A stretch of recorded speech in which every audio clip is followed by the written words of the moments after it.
قصہ نے مکہ مکرمہ کی زمین قریش کے مختلف خاندانوں میں بانٹ دی اور انہیں ان کے مقررہ جگہوں پر ٹھہرایا۔ تولیت کی تمام ذمہ داریاں مثلاً حجابہ، داربانی، سقایا، پانی پلانا، سدانا، خدمت اور لیواء جھنڈا قصہ کے ہاتھ میں تھی۔ انہوں نے باہمی تنازعات کے فیصلے اور ظلم و تعدی روکنے کے لیے دارالندوہ قائم کیا۔ دارالندوہ کی پنچایت کے سربراہ قصہ ہی تھے۔ وہی دارالندوہ کے دیگر معاملات کے ذمہ دار بھی تھے۔ انہوں نے قریش کے ہر خاندان پر سالانہ ٹیکس لگایا جس سے وہ نادار حاجیوں کو کھانا اور دیگر ضروریات فراہم کرتے تھے۔ جب قصہ بوڑھے ہو گئے تو انہوں نے مندرجہ بالا تمام ذمہ داریاں اور مناصب اپنے بڑے بیٹے عبدالدار کے سپرد کر دیے۔ عبدالدار کی زندگی تک تو کام چلتا رہا۔ جب عبدالدار اور ان کے بھائی عبد مناف، عبد شمس اور عبدالعزیٰ فوت ہو گئے تو ان کے اولاد میں ان عہدوں کی تقسیم پر اختلاف ہو گیا۔ ان کے دو گروہ بن گئے، ایک گروہ بنو عبدالدار کا اور دوسرا بنو عبدالمناف کا۔ بنو عبدالمناف نے حلف اٹھاتے وقت اپنے ہاتھ خوشبو سے بھرے پیالے میں ڈالے اور کعبہ کی دیواروں پر لگائے۔ عربی زبان میں خوشبو کو طیب کہتے ہیں۔ یوں خوشبو میں ہاتھ ڈال کر حلف اٹھانے والوں کو مطیبین کے لقب سے یاد کیا گیا۔ بنو عبدالدار اور ان کے حلیفوں نے اپنے ہاتھ خون سے بھرے پیالے میں ڈبوئے اور کعبہ کی دیواروں پر لگائے۔ ان کو احلاف کا لقب حاصل ہوا۔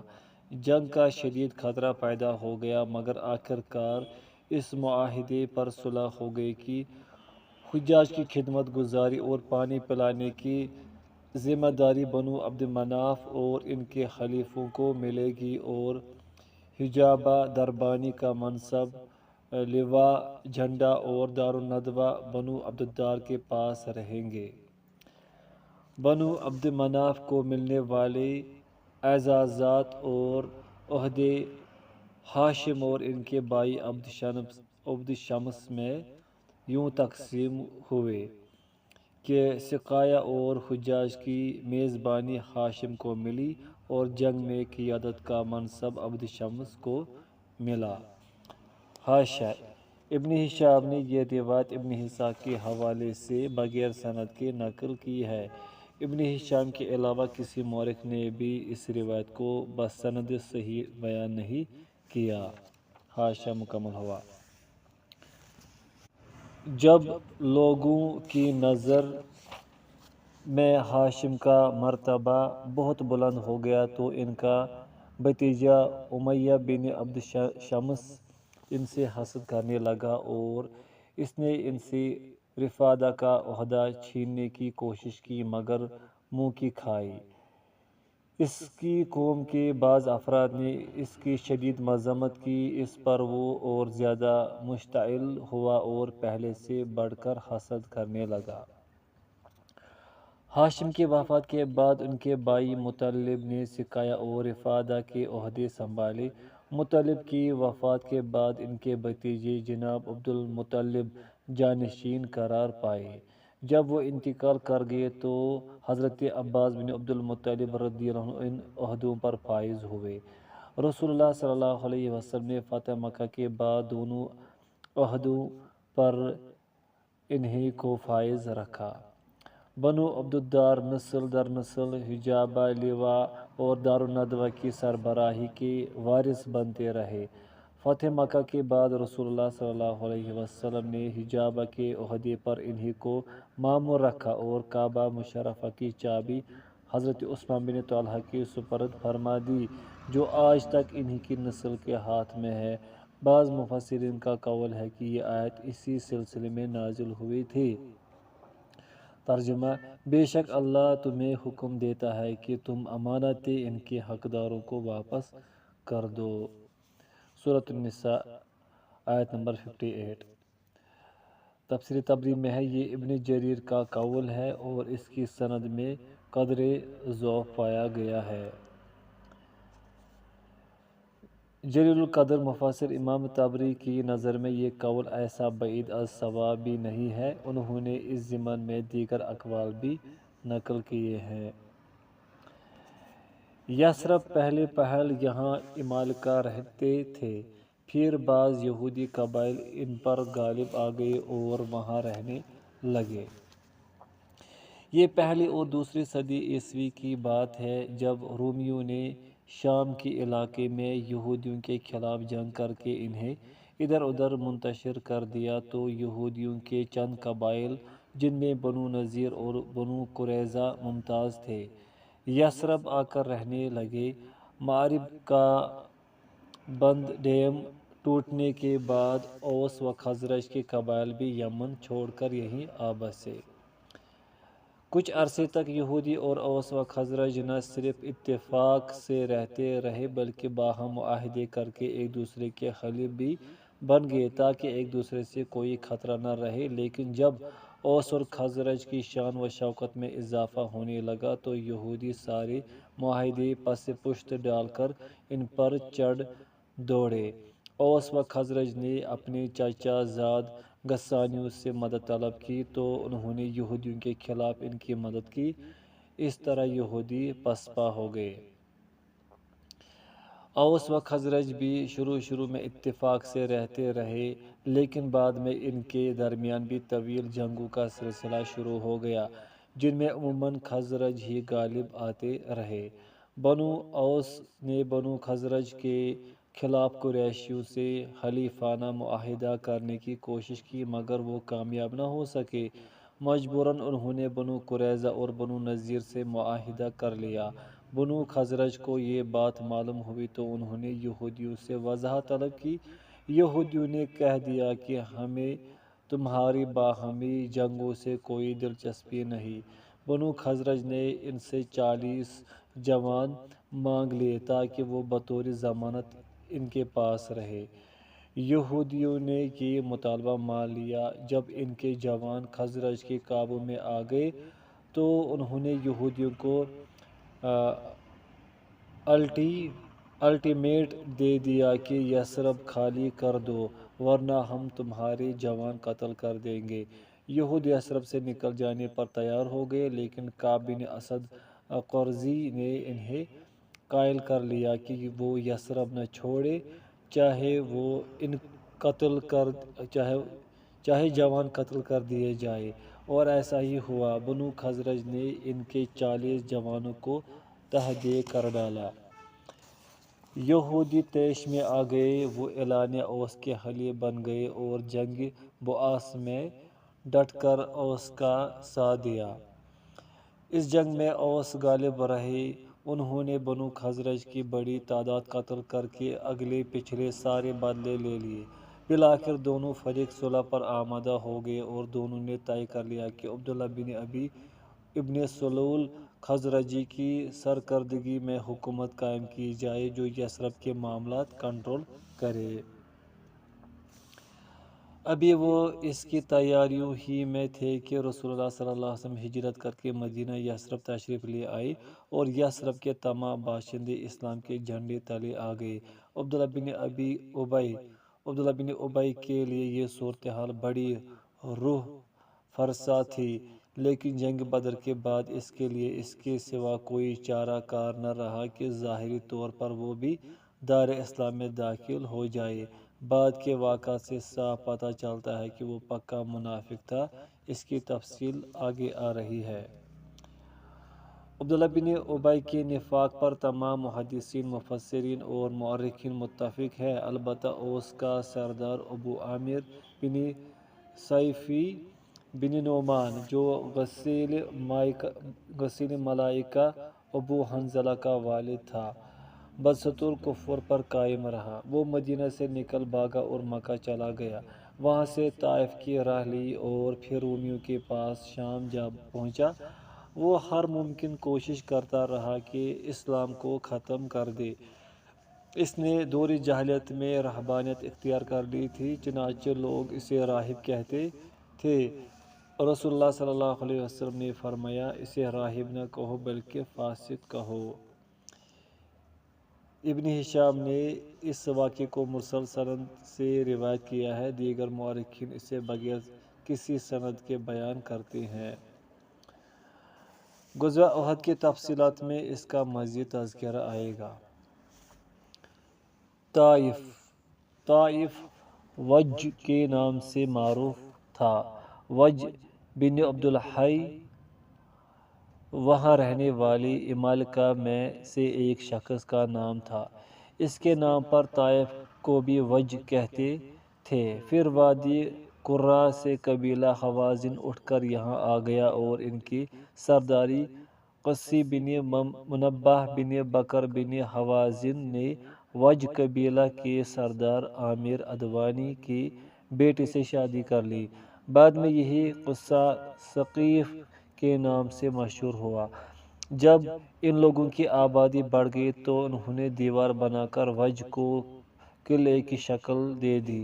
چونکہ یہ دیوار چاروں طرف سے شہر کو گھیرے ہوئے تھی، اس لیے وہ اسے طائف کہنے لگے اور وج کے بجائے اس شہر کا نام طائف معروف ہو گیا۔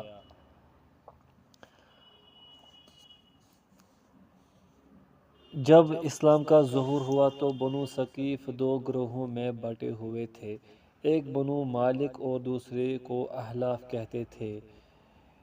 ان کی آپس میں دشمنی تھی، اس بنا پر ان میں جنگ چھڑ گئی۔ اس جنگ میں احلاف غالب آ گئے اور انہوں نے بنو مالک کو طائف کے پیچھے ایک وادی حنین میں دھکیل دیا۔ بنو مالک نے اپنی جنگی قوت مضبوط کرنے کے لیے بعض قریبی قبائل سے حلیفانہ معاہدے کرنے کی سوچی اور احلاف کے خلاف دوس اور خثعم کے حلیف بن گئے، لیکن اس کے بعد ان کے مابین کوئی بڑی جنگ نہیں ہوئی۔ الکامل فی التاریخ، اس روایت کی سند ضعیف ہے۔ جزیرہ نمائی عرب میں عربوں کی دینی حالت۔ بنو خزاعہ تقریباً 300 سال یا بقول بعض مورخین 500 سال تک کعبہ کے متولی رہے، لیکن یہ نہایت ملعون لوگ ثابت ہوئے کیونکہ انہی کے دور میں ان کے سردار عمر بن لحی کی وجہ سے حجاز میں بت پرستی کی لعنت شروع ہوئی، جبکہ اس سے پہلے یہاں بت پرستی کا نام و نشان تک نہ تھا۔ ایک موقع پر عمر بن لحی شام گیا، وہاں اس نے علاقہ بلقاء میں مواب جو آج کل اردن کا ایک علاقہ ہے کے مقام پر عمالق کو بتوں کی پوجا کرتے دیکھا۔ حاشیہ: بلقاء عرب جغرافیہ دونوں نے یہ نام یا تو شرق اردن کے ان تمام علاقوں کے لیے استعمال کیا۔ اس نے اس پوجا کی وضاحت چاہی۔ انہوں نے جواب دیا کہ یہ بتوں کی عبادت کا طریقہ ہے۔ ہم ان کی عبادت اس لیے کرتے ہیں کہ جب ہم ان سے بارش مانگتے ہیں تو یہ بارش برساتے ہیں، ہم ان سے مدد طلب کرتے ہیں تو یہ ہماری مدد کرتے ہیں۔ یہ سن کر احمق عمر بن لحی نے ان سے ایک بت مانگ لیا۔ انہوں نے اسے حبل نامی ایک بت دے دیا۔ وہ اسے مکہ لے آیا، اسے ایک جگہ نصب کر دیا اور لوگوں کو اس کی عبادت اور تعظیم کا حکم دیا۔ عمر بن لحی ان کا غیر متنازع سردار تھا، اس لیے اہل مکہ نے اس کے حکم کی تعمیل کی۔ مزید برآں بنو اسماعیل دوسرے شہروں میں جا کر بسنے لگے۔ وہ جہاں جاتے اپنے ساتھ حرم کا کوئی پتھر بھی لے جاتے اور جس جگہ قیام کرتے وہیں پتھر رکھ کر اس کے گرد طواف کرنے لگتے۔ یہ معاملہ آہستہ آہستہ اس حد تک پہنچ گیا کہ وہ جس خوبصورت پتھر کو دیکھتے اس کو پوجا کرنے لگتے۔ بعد میں آنے والی نسلیں بھی بت پرستی کی روش پر قائم رہے اور دین ابراہیمی کی تعلیمات کو بھلا دیا گیا۔ حاشیہ: ابن ہشام نے یہ کہہ کر کہ مجھ سے بعض اہل علم نے بیان کیا ہے، یہ روایت بغیر سند کے درج کی ہے۔ ابن ہشام ہی کے حوالے سے حافظ ابن کثیر نے یہ روایت نقل کی ہے، دیکھیے البدایہ والنہایہ۔ دیگر مورخین نے اس روایت کو ضعیف اسانید کے ساتھ بیان کیا ہے۔ حاشیہ مکمل ہوا۔ دومت الجندل میں بنو کلب بن وبرہ کا بت ود نصب تھا۔ روحات مقام پر بنو حذیل کا بت سوا تھا۔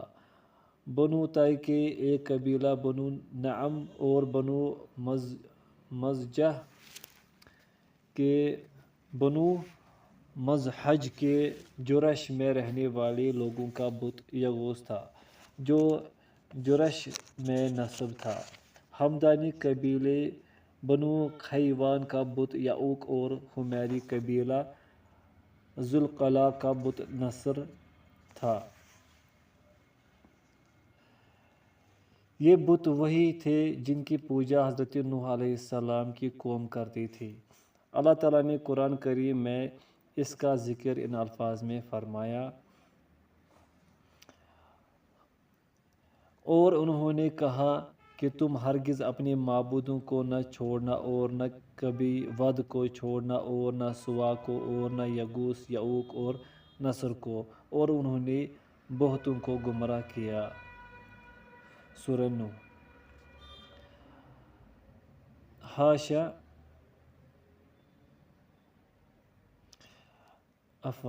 غرض اسماعیل علیہ السلام کی نسل نے دین ابراہیمی فراموش کر دیا اور ان بتوں کی پوجا شروع کر دی۔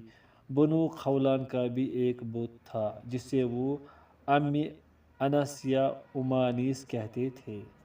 حاشیہ قوم نوح کی اصنام پرستی۔ امام بخاری رحمہ اللہ نے قوم نوح کی اصنام پرستی کے متعلق عبداللہ بن عباس رضی اللہ عنہما کے حوالے سے قدر تفصیل درج کی ہے۔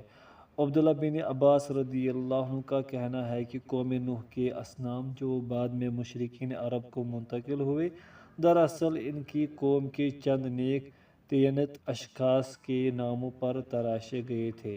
اس کا آغاز یوں ہوا کہ جب قوم نوح کے یہ پاک باز افراد وفات پا گئے تو شیطان نے قوم کے دلوں میں یہ گمراہ کن خیال ڈال دیا کہ عام طور پر جہاں تمہاری مجالس منعقد ہوتی ہیں وہاں تم مورتی وغیرہ کی شکل میں مرنے والے نیک لوگوں کی یادگاریں تعمیر کرو اور ان کے نام مرنے والوں کے نام پر رکھو۔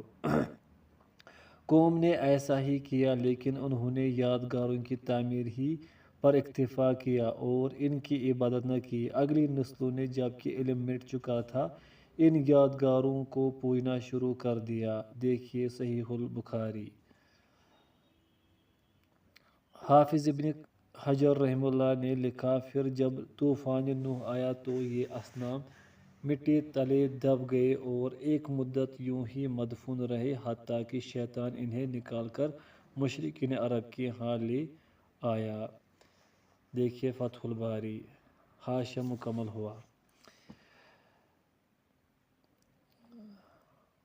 بنو خولان کا بھی ایک بت تھا جسے وہ ام انس یا امانیس کہتے تھے اور اپنے جانوروں اور کھیتوں میں سے اس کا حصہ مقرر کرتے تھے۔ انہی کے بارے میں اللہ تعالیٰ نے فرمایا ہے، ترجمہ، اور انہوں نے اس میں سے اللہ کے لیے ایک حصہ ٹھہرایا جو اس نے کھیتی اور چوپایوں کی شکل میں پیدا کیا۔ سورۃ الانعام۔ کنعانہ کے ایک قبیلے بنو ملکان کا بھی ایک بت تھا جس کا نام سعد تھا۔ دوس قبیلے میں عمر بن حمہ دوسی کا ایک الگ بت تھا۔ قریش نے مقام زمزم پر حبل کے ساتھ ساتھ اساف اور نائلہ نامی بت بھی رکھے ہوئے تھے، وہ ان کے پاس اونٹ ذبح کرتے تھے۔ حضرت عائشہ رضی اللہ عنہا فرماتی ہیں، ہم تو یہی سنتے آئے ہیں کہ اساف اور نائلہ جرہم قبیلے کے مرد و عورت تھے، ان دونوں نے کعبہ میں بدکاری کی تو اللہ تعالیٰ نے انہیں پتھر بنا دیا۔ ابن اسحاق نے اسے بسند حسن روایت کیا ہے۔ ان بڑے بتوں کے علاوہ ہر گھرانے میں کوئی نہ کوئی بت موجود تھا جس کی تمام اہل خانہ عبادت کرتے تھے۔ سفر پر جاتے وقت سب سے آخری اور واپسی کے وقت اولین کام ان بتوں ہی کو ہاتھ لگانا تھا۔ جب اللہ تعالیٰ نے حضرت محمد صلی اللہ علیہ وسلم کو توحید کا پیغام دے کر بھیجا تو انہوں نے آپ صلی اللہ علیہ وسلم کے بارے میں بڑی حیرت سے کہا۔ ترجمہ: کیا اس نے تمام معبودوں کو ایک معبود بنا دیا؟ یہ تو بڑی ہی تعجب کی بات ہے۔ سورہ صاد۔ صحیح بخاری میں ابو رجا اتاردی سے روایت ہے، انہوں نے کہا، ہم زمانہ جاہلیت میں پوجا کے لیے جب کوئی پتھر نہ پاتے تو مٹی کا ایک ڈھیر ہی بنا لیتے تھے، پھر ایک بکری لاتے اور اس ڈھیر پر بکری کا دودھ دوہتے، پھر اس کے گرد طواف کرتے تھے۔ حافظ ابن کثیر نے بہت سی صحیح احادیث کے حوالے سے بتایا ہے کہ عربوں میں بت پرستی کا رواج عمرو بن لحی ہی نے ڈالا تھا۔ عرب اس کے پیچھے لگ گئے اور گمراہی میں جا پڑے۔ ان احادیث میں سے صحیح بخاری اور صحیح مسلم کی ایک حدیث یہ ہے کہ رسول اللہ صلی اللہ علیہ وسلم نے فرمایا، میں نے عمرو بن عامر خزاعی یعنی عمرو بن لحی کو جہنم کی آگ میں دیکھا، وہ اپنی آنتیں گھسیٹ رہا تھا۔ یہی وہ شخص تھا جس نے سب سے پہلے بتوں کے نام پر جانور چھوڑے۔ ابن اسحاق کی روایت میں یہی بات زیادہ تفصیل سے بتائی گئی ہے، اس کی سند بھی صحیح ہے۔ اس کے الفاظ ہے، اسی شخص نے سب سے پہلے حضرت اسماعیل علیہ السلام کے دین کو تبدیل کیا، بت نصب کیے، بتوں کے نام پر جانوروں کے کان کاٹے، بتوں کے نام پر جانور آزاد کیے، وسیلہ اور حام نام رکھ کر انہیں کھلا چھوڑا۔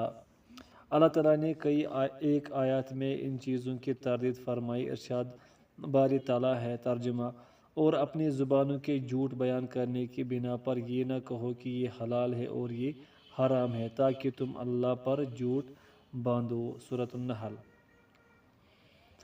حضرت ابن عباس رضی اللہ عنہما نے فرمایا، اگر تم عربوں کی جاہلیت سے آگاہی حاصل کرنا چاہو تو سورہ انعام کی آیت 130 کے بعد کی آیت پڑھو۔ ان آیات میں عربوں کی بت پرستی اور معاشرے میں اس کے مہلک اثرات کا خلاصہ بیان کیا گیا ہے۔ عربوں میں دین ابراہیم کی چند باتیں ہی باقی رہ گئی تھیں، مثلاً بیت اللہ کی تعظیم، طواف، حج، عمرہ، وقوف عرفات و مزدلفہ اور حرم میں قربانی کے جانور بھیجنا وغیرہ۔ اگرچہ ان عبادات میں بھی وہ اپنی طرف سے بہت سی بدعات ملا چکے تھے، مثلاً بنو کنانہ اور قریش حج و عمرہ میں لبیک یوں کہتے، لبیک اللہم لبیک لا شریک الا شریکا وہو لک تملکہ وما ملک، حاضر ہوں اے اللہ تیرے حضور حاضر ہوں، تیرا کوئی شریک نہیں مگر وہ شریک جو تیرا اپنا ہے، تو اس کا اور اس کے تمام مملوکہ اشیاء کا مالک ہے۔ چنانچہ وہ لبیک کہہ کر توحید کا اقرار کرتے تھے مگر فوراً ہی بتوں کو بھی شامل کر لیتے تھے اور ان کی ملکیت اللہ کے نام کر دیتے تھے۔ حاشیہ: تلبیہ میں شرک۔ ابن ہشام نے ان تفصیلات کو ابن اسحاق کے حوالے سے بلا سند درج کیا ہے۔ تلبیہ میں شرک کی آمیزش کرنے کی روایت محدث بزار نے بسند حسن نقل کی ہے، جس کے الفاظ ہے، شیطان لوگوں سے گمراہ کن باتیں کیا کرتا تھا، وہ انہیں اسلام کے راستے سے ہٹانا چاہتا تھا، چنانچہ اس نے تلبیہ میں کچھ الفاظ کا اضافہ کر دیا کہ حاضر ہوں اے اللہ حاضر ہوں، تیرا کوئی شریک نہیں سوائے اس شریک کے جو تیرا اپنا ہے، تو اس کا اور اس کی مملوکہ اشیاء کا مالک ہے۔ شیطان اپنی کوشش میں مصروف رہا حتیٰ کہ اس نے لوگوں کو اسلام کے راستے سے ہٹا کر شرک پر لگا دیا۔ محدث ہیثمی نے لکھا ہے کہ اس روایت کی سند کے رجال صحیح کے رجال ہے۔ الشیخ ترہونی رقم دراز ہے،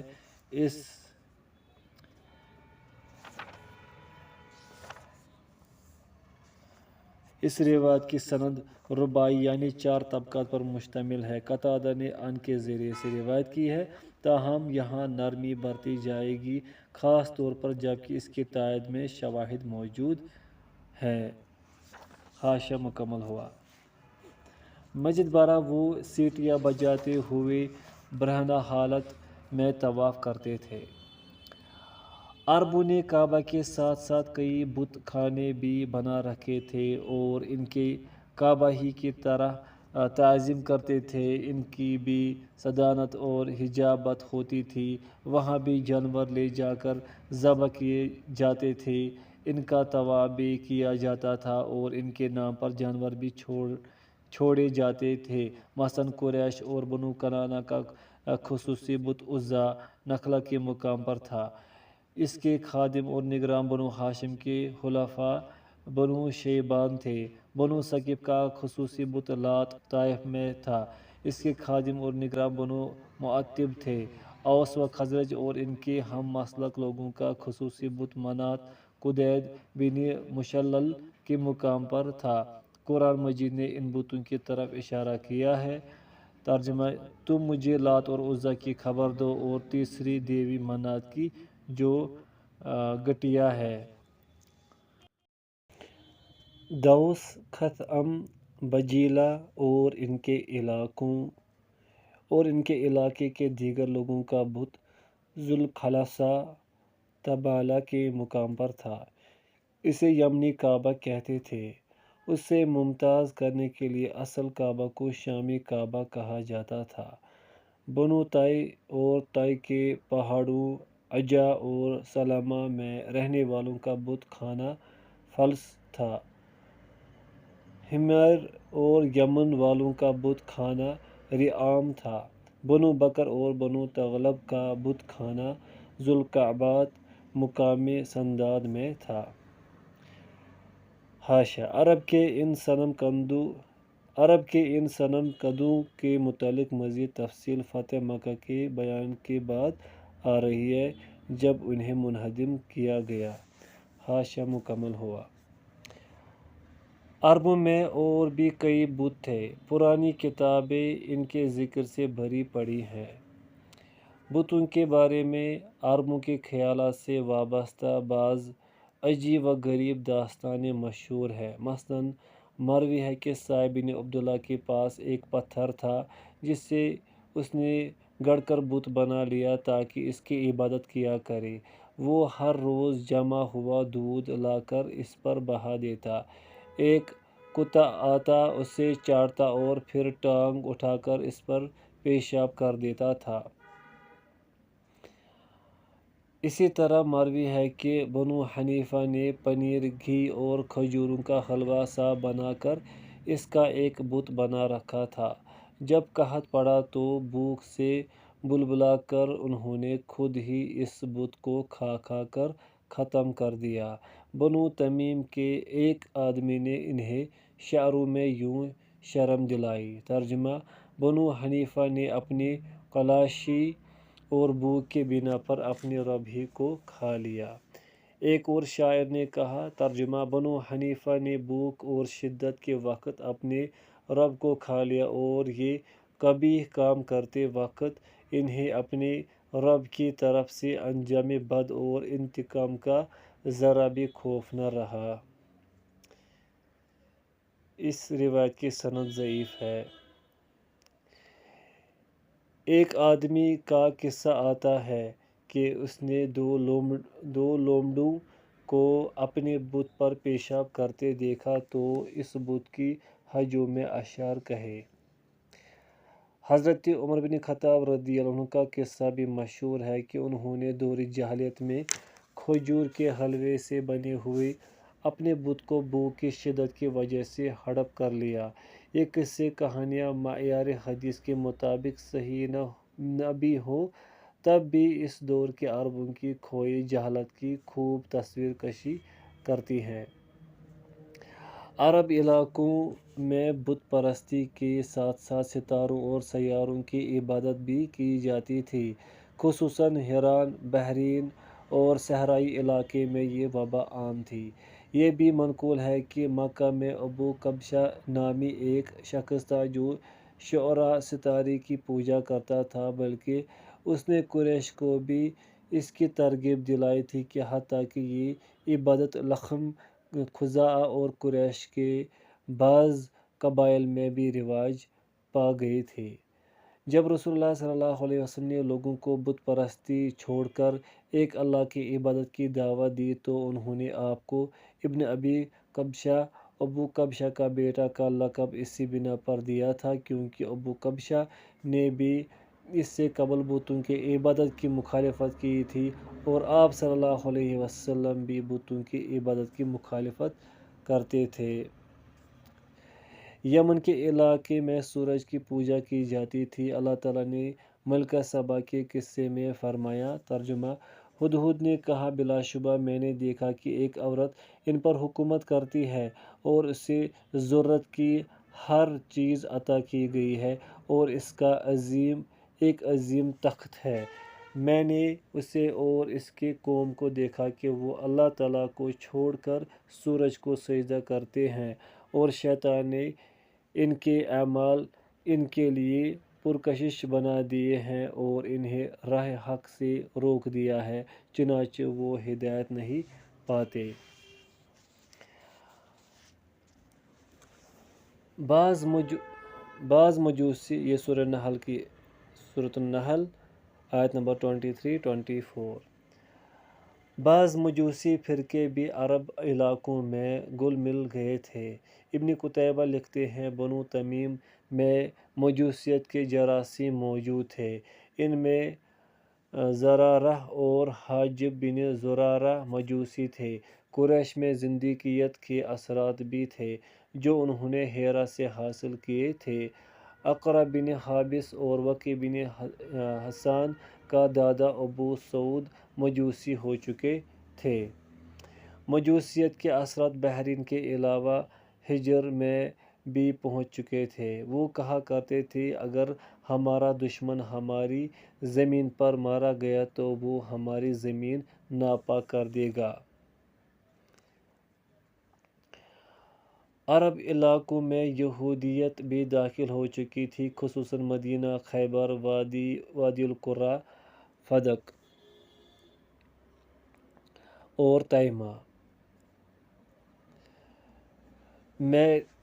تیمہ میں تو اس کے اثرات دور تک پھیل گئے۔